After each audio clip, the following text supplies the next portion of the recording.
南投草屯分局一个女警，伫咧超速翕相的时阵，是甲这个机器驾驶伫咧路边分两担的边啊。有一个过路的重机车骑士看到真不满，质疑这个女警处理方式真有问题，怎向前用手机来翕这个女警直勤的情形。这女警一看到骑士拿手机反肃镜，随着徛起来，要求这个骑士停止摄影，双方起口角。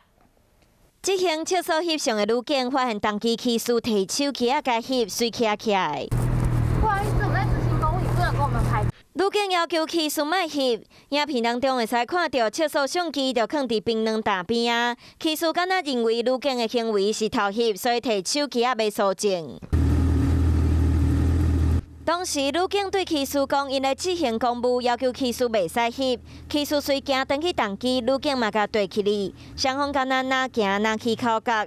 骑士阁甲两手拢伸出来，上尾也着骑车离开。坐着拍这样。坐着拍，然后会放标志吗？前面都有啊，用来偷拍啊。事发地点是南投中寮乡头139线道，当时女警徛伫路边的冰冷大边啊，放测速翕相机执勤。骑士质疑女警偷翕，用手机搜证，随后阁向警政署投诉女警的态度。执行测速照相时，会在测速点前100公尺至300公尺间设置测速取缔的标志。警方强调，女警执勤拢依法伫测速的路段，而且头前拢有警告的标志，这毋是偷翕。不过民众确实有权利来搜证。针对这个部分，因会阁加强当人的教育训练。